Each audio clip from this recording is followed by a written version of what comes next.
پہلے غالباً کوہاٹ کی مجلس میں یہ کہا کہ یہ شخصیت دیوبند مولانا طارق جمیل حفظہ اللہ، انہوں نے اہل البیت کے دفاع کے لیے بہت قربانیاں دی ہیں، جس کا ہماری قوم کو زیادہ علم نہیں ہے. بہت قربانیاں دی ہیں، اور صرف اہل البیت کے دفاع کی وجہ سے دفاع کیا ہے. ایک دیوبندی عالم جتنا کر سکتا ہے، آپ یہ نہ کہیں کہ ملنگ کیوں نہیں بنے وہ، بلکہ میں سمجھتا ہوں ملنگوں سے آگے چلے گئے ہیں وہ. میں ان کا قصہ سناتا ہوں، جو میں نے پہلے ان کا یہ کلپ ویڈیو نیٹ پہ سنا ہوا تھا، پھر ان کے گھر جب گیا، حاضر ہوئے ہم ان کے خدمت میں، تو انہوں نے خود دوبارہ سنایا. یہ آپ یہ سنیں کہ یہ کس طرح اہل البیت کا فریفتہ انسان ہے. یہ راجپوت خاندان ہے، راجپوت جو پنجاب میں معروف ایک قبیلہ ہے، اور زمیندار ہیں، لینڈ لارڈ ہیں. اپنی والد کی بھی زمینیں تھیں، پھر خود بھی انہوں نے زمینیں خریدی ہیں، اور فقیر یا محتاج علماء میں سے نہیں ہیں. ان کے ڈیرا ہے، گھر بھی ہے وہاں تلمبا میں، ڈیرا بھی ہے ان کا، جہاں بڑے ذمہ داروں کے ڈیرے ہوتے ہیں، جہاں ان کے مرید اور ان کے سٹاف اور ان کے مزارے سارے آنا جانا اور سسٹم چلتا ہے کہ ہیڈ کوارٹر ہوتا ہے سمجھے. تو انہوں نے یہ فرمایا کہ ہمارے ڈیرے پہ مختلف لوگ آتے ہیں جو ذمہ داروں کے آنا جانا، یعنی جن کو کمی لوگ کہا جاتا ہے، ان کے کام کاج کرنے والے سارے ڈیرا آباد ہوتا ہے. تو کہا کہ ان میں ایک مراسی ہے، اس کا نام ہے صدیق مراسی. صدیق مراسی ہے. وہ کہتے ہیں یہ مراسی جب ہمارے گھر آتا تھا ڈیرے پہ، تو دروازے سے ہی ہاتھ دونوں اٹھا کے تو شروع کرتا تھا بلند آواز سے اپنے سٹائل میں، پنجابی میں، خیر ہووی، تیری خیر ہوئے، تیرے اجداد کی خیر ہوئے، تیرے بڑوں کی خیر ہوئے، تیرے فلاں کی خیر ہوئے. تو کہا میں حیران ہوتا تھا کہ یہ ہمارے گھر سے صرف کھانا کھاتا ہے، راشن لیتا ہے، اور ہماری 10 پشتوں کو یہ یاد کرتا ہے.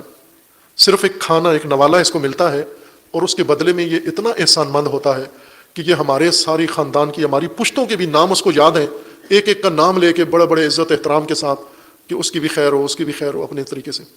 کہتے ہیں میرے ذہن میں یہ خیال آیا کہ میں کیا ہوں، میں ایک مراسی کی حد تک بھی شعور نہیں رکھتا کہ جس خاندان کے توسط سے مجھے عزت ملی ہے، جن کے صدقے میں مجھے یہ سب کچھ عطا ہوا ہے، میں نے تو ان کا نام لیا ہی نہیں، کبھی نام آتے بھی نہیں مجھے ان کے.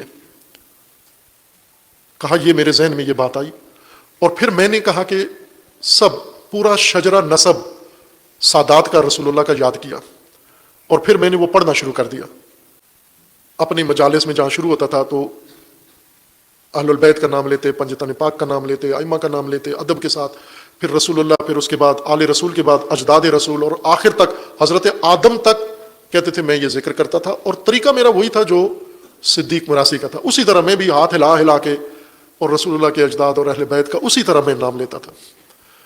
تو انہوں نے کہا کہ ایک دن میں ایک علاقے میں گیا، وہاں یہ بات میں نے پڑھی، مجلس پڑھی، تقریر میں نے وہاں مجلس پڑھی، تقریر کی، یعنی اپنے انداز سے تبلیغی تقریر کر کے میں آیا نیچے. تو کسی اور گاؤں کا ایک بندہ ملنے کے لیے بےتاب تھا. اس نے کہا کہ مجھے ضرور ملنا ہے مولانا صاحب سے، ایک پیغام انہیں پہنچانا ہے. تو کہا وہ میرے پاس آیا، اور مجھے آ کر اس نے پیغام دیا. کہا کہ میں نے خواب میں امام حسین علیہ السلام کو دیکھا ہے. وہ سنی ہے جس نے خواب سنایا، شیعہ نہیں ہے. میں نے خواب میں امام حسین علیہ السلام کو دیکھا ہے. امام حسین علیہ السلام نے مجھے کہا ہے کہ طارق جمیل کو جا کر کہہ دو کہ ہم نے تجھے اپنے خاندان کا صدیق مراسی مان لیا ہے، قبول کر لیا ہے تجھے. تیرا وہی مقام ہے ہمارے، جو تیرے ڈیرے پہ اس کا ہے وہی ہمارے ڈیرے پہ تیری ماں.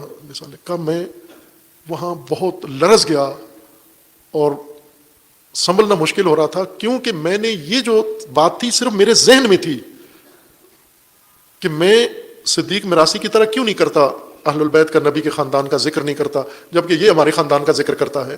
یہ میں نے کسی سے کہا ہوا نہیں تھا تاکہ اس نے اس شخص کو بتایا ہو، یہ تو صرف میرے ذہن میں تھی یہ بات. اور پھر میں نے یہ شروع کر دی، اور اس کے بعد یہ شخص آ کے تو اس کے بعد کہا میں بہت رویا.